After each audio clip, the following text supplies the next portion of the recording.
3월 14일 금요일입니다. 봄이 왔음을 확실히 느낄 수 있는 따뜻한 날씨입니다. 오늘도 기지개를 펴고 더욱 생기 있는 모습으로 승리하시기를 바랍니다. 함께 묵상할 말씀은요, 요한복음 21장 1절에서 14절입니다. 그 후에 예수께서 디베랴 호수에서 또 제자들에게 자기를 나타내셨으니 나타내신 일은 이러하니라. 시몬 베드로와 디두모라 하는 도마와 갈릴리 가나 사람 나다나엘과 세베대의 아들들과 또 다른 제자 둘이 함께 있더니 시몬 베드로가 나는 물고기 잡으러 가노라 하니 그들이 우리도 함께 가겠다 하고 나가서 배에 올랐으나 그날 밤에 아무것도 잡지 못하였더니 날이 새어갈 때에 예수께서 바닷가에 서셨으나 제자들이 예수이신 줄 알지 못하는지라. 예수께서 이르시되 얘들아 너희에게 고기가 있느냐 대답하되 없나이다. 이르시되 그물을 배 오른편에 던지라. 그리하면 잡으리라 하시니 이에 던졌더니 물고기가 많아 그물을 둘 수 없더라.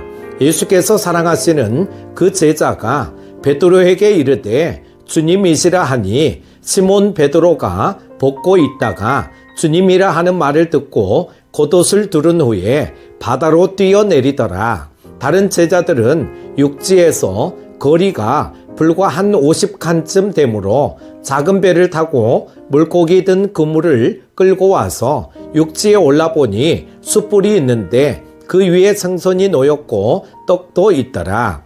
예수께서 이르시되 지금 잡은 생선을 좀 가져오라 하시니 시몬 베드로가 올라가서 그물을 육지에 끌어올리니 가득히 찬 큰 물고기가 153마리라. 이같이 많으나 그물이 찢어지지 아니하였더라.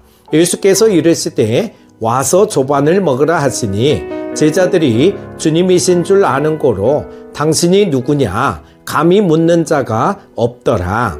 예수께서 가셔서 떡을 가져다가 그들에게 주시고 생선도 그와 같이 하시니라. 이것은 예수께서 죽은 자 가운데서 살아나신 후에 세 번째로 제자들에게 나타나신 것이라. 아멘. 요한복음 21장 1절에서 14절은 부활하신 예수님께서 갈릴리에서 제자들에게 나타나시는 장면을 기록하고 있습니다. 제자들은 밤새도록 고기를 잡았으나 아무것도 얻지 못했지만 예수님의 말씀에 따라 다시 그물을 던졌을 때 많은 물고기를 잡게 됩니다. 이를 통해 예수님께서 부활하신 후에도 여전히 제자들을 돌보시며 그들에게 필요한 것들을 공급하시는 분이심을 보여줍니다. 예수님께서는 제자들을 위해 아침을 준비하시고 함께 식사하시면서 그들에게 친밀한 사랑을 베푸십니다. 이 장면은 부활의 기쁨이 단순한 감격을 넘어 예수님과의 깊은 교제와 사명을 회복하는 과정임을 보여줍니다. 첫 번째로는 제자들의 헛된 밤낚시에 대해 말씀하고 있습니다. 예수님의 부활 이후 제자들은 다시 갈릴리 바다로 돌아갑니다. 베드로가 먼저 나서서 고기를 잡으러 가자 다른 6명의 제자들도 함께 동행합니다. 그러나 그들은 밤새도록 그물을 던졌지만 아무것도 잡지 못했습니다. 이는 단순한 낚시 실패가 아니라 예수님 없이 행하는 인간의 노력이 얼마나 무력한지를 보여주는 사건입니다. 예수님을 따르며 사역을 감당했던 제자들은 다시 과거의 직업으로 돌아가려 했습니다. 이는 인간이 어려운 상황에서 쉽게 익숙한 곳으로 돌아가려는 경향을 반영합니다. 예수님이 부활하셨음에도 불구하고 제자들은 여전히 혼란 속에 있었고 자신들의 삶을 어떻게 이어가야 할지 분명한 방향을 찾지 못했습니다. 그들은 자신의 방식대로 살려고 했지만 아무런 결과도 얻지 못했습니다. 이것은 인간이 하나님 없이 살아갈 때 경험하는 헛된 수고와 같으며 우리의 삶 역시 하나님과 동행하지 않을 때 영적으로 공허해질 수 있음을 보여줍니다. 두 번째는 예수님의 나타나심과 기적적인 고기잡이에 대해 말씀합니다. 새벽이 되자 예수님께서 해변에 서 계셨지만 제자들은 그분이 예수님이신 줄 알지 못했습니다. 예수님께서는 그들에게 너희에게 고기가 있느냐라고 물으시며 그들의 상황을 확인하십니다. 제자들은 아무것도 잡지 못했다고 답합니다. 이는 마치 인간이 자기 힘으로는 아무것도 할 수 없음을 인정하는 모습과 같습니다. 예수님께서는 제자들에게 배 오른편에 그물을 던지라고 말씀하십니다. 제자들은 순종하여 그물을 던졌고 너무 많은 물고기가 잡혀 그들을 끌어올릴 수 없을 정도가 되었습니다. 이 순간 요한은 예수님이심을 깨닫고 베드로에게 주님이시다라고 외칩니다. 베드로는 즉시 물에 뛰어들어 예수님께 나아갑니다. 이는 베드로의 열정적인 성품을 반영하는 동시에 예수님을 향한 깊은 사랑과 사모함을 보여줍니다. 예수님께서 명하신 대로 행할 때 놀라운 기적이 일어났습니다. 이는 단순한 물고기 잡이가 아니라 예수님의 말씀에 순종할 때 풍성한 열매를 맺을 수 있음을 보여주는 영적 교훈입니다. 제자들은 예수님께서 주신 말씀을 따름으로써 비로소 풍성한 결실을 얻게 되었습니다.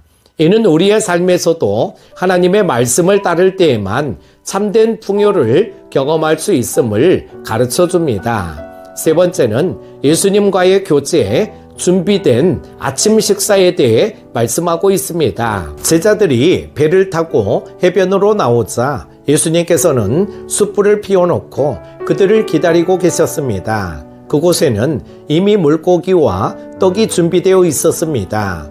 예수님께서는 제자들에게 와서 조반을 먹으라라고 말씀하시며 함께 식사하는 시간을 가지십니다. 예수님께서는 부활하신 후에도 여전히 제자들의 필요를 돌보시는 분이십니다. 그분은 단순한 영적인 가르침만을 주신 것이 아니라 제자들이 지친 몸을 회복할 수 있도록 실제적인 양식을 공급하셨습니다. 이는 예수님께서 우리의 모든 필요를 채우시는 분임을 보여줍니다.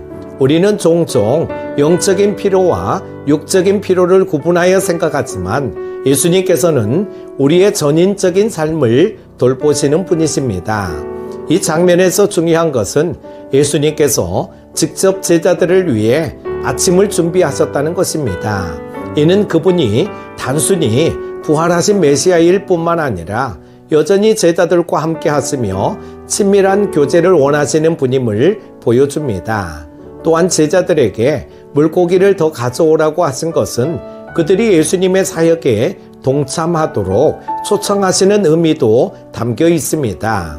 예수님께서는 우리가 단순히 구경꾼으로 남아있기를 원하지 않으시고 하나님의 일에 적극적으로 참여하기를 원하십니다. 요한복음 21장 1절에서 14절은 부활하신 예수님께서 여전히 제자들을 사랑하시고 돌보시는 분이심을 보여줍니다. 제자들은 예수님 없이 헛된 노력을 했지만 예수님의 말씀을 따를 때 풍성한 결실을 경험하였습니다.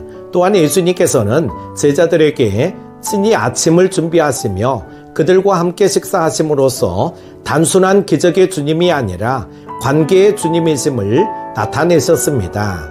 이 본문은 우리의 신앙생활에 중요한 교훈을 줍니다.